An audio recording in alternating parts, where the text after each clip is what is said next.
இன்னைக்கும் சேகர்பாபுக்கு எனக்கு சட்டமன்ற சண்டை எதுக்கு?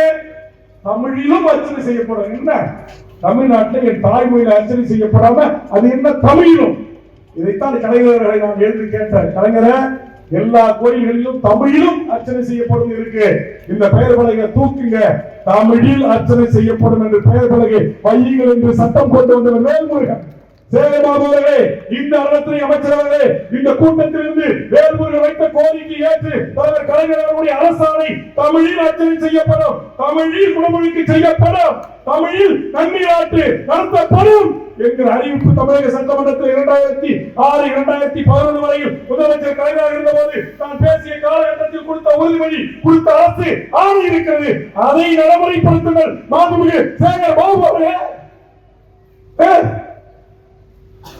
அந்த முதலமைச்சர் கலைஞர் கொடுத்தார். தமிழிலும் என்பது தூக்கப்படும், தமிழில் அர்ச்சனை செய்யப்படும். இன்னைக்கு இருக்கா? தமிழ் அர்ச்சனை மொழியாக இருக்கிறதா? அலுவல் மொழியாக இருக்கிறதா?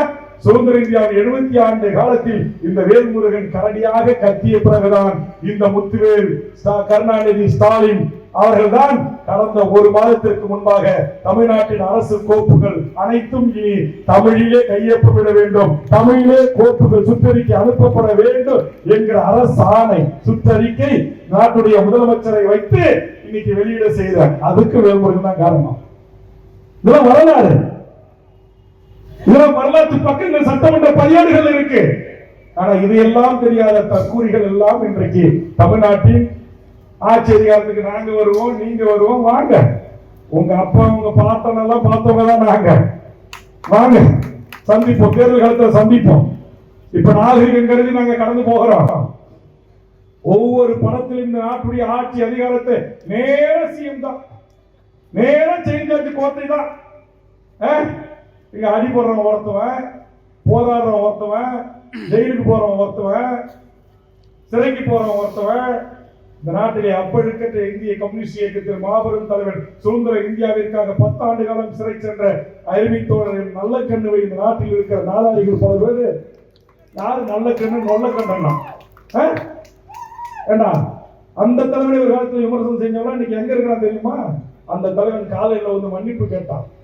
இன்னைக்கு ஐயா நெடுமாறன் எத்தனை தமிழ்நாட்டுடைய அரசியல் தலைமைகள் தொலைக்காட்சியில உட்கார்ந்துட்டு யூடியூப்ல உட்கார்ந்துட்டு அசிங்கமா படுக்கையறை காட்சியை வந்து பல கோடி மக்கள் பார்க்கிற மாதிரி பேசுற ஈழப்பிரவிகளை குறித்து நான் பேசியதை பச்சை குழந்தைகளோட ஒப்பிட்டு எடுத்துக்கொண்டு இதான் சாக்காம் வேல்முருகனை ஏறி அடிக்கிறதுக்கு.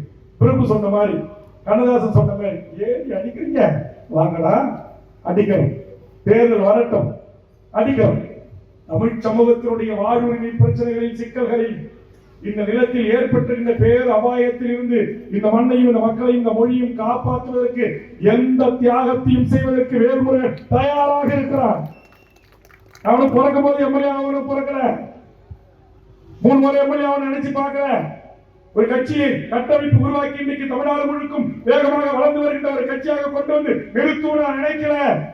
இன்றைக்கும் இந்த அரசியல் கட்சி ஜனநாயக மாண்போடு நடத்துவதற்கு 2ஆம் கட்ட தலைவர்கள் கரங்களிலே ஒப்படைத்துவிட்டு மீண்டும் தமிழரசன் பாணியில் இந்த அநியாய அக்கிரம அடாவடி அரசியல்வாதிகளை அத்துமீறல்களை அரசு அதிகாரிகளை கார்பெண்டு பெரும் முதலாளிகளை நடுவீதியில் விரித்து தண்டனை கொடுக்க வேண்டும் என்பதுதான் என் உள்ளார்ந்த ஆழம். இது ஜனநாயக நாடாகிச்சு, சட்டத்தின் போல உறுதி எடுத்துக் கொண்டு விட்டோமே அப்படின்னு பல்ல கட்சிட்டு இருக்கிறாங்க. பதவிக்காக பள்ளிக்கிற கூட்டம் மட்டும் என்கிட்ட இருக்கு நினைக்காதீங்க. பதவியை தூக்கி எறிந்து விட்டு இந்த மண்ணின் மாற்றத்திற்கான அரசியலை செய்வதற்கு இங்கே வருகின்றிருக்கிற இந்த விரல் விட்டு எண்ணக்கூடிய தமிழ் தேசிய போராளிகளை கொண்டு இந்த தமிழர் நிலத்தில் ஒரு மாற்று அரசியலை உருவாக்க முடியும் என்ற அப்பழுக்கற்ற ஆளுமைகளை கொண்டு உருவாக்க முடியும் என்ற மாறாத நம்பிக்கை எனக்கு இருக்கிறது. காரணம், நாங்கள் தலைவனாக ஏற்றுக்கொண்ட தலைவன் எம் தேசிய தலைவன் மேலக பிரபாகரன் என்கிற உலகத்தில் எவனோடும் ஒப்பிட முடியாத மகத்தான தலைவன். செய்திகளை உடனுக்குடன் தெரிந்து கொள்ள கீழ்கண்ட கேபிள் மற்றும் டிடிஎச் நெட்வொர்க்குகளில் எம் நாடு செய்தி தொலைக்காட்சியை காணுங்கள். பாதகம் செய்பவரை கண்டால் நாம் பயம் கொள்ளலாகாது பாப்பா. மோதி மிதித்து விடு பாப்பா, அவர் முகத்தில் உமிழ்ந்து விடு பாப்பா. அண்மை செய்திகளை உடனுக்குடன் தெரிந்து கொள்ள இணைந்திருங்கள் எம் நாடு தொலைக்காட்சியுடன்.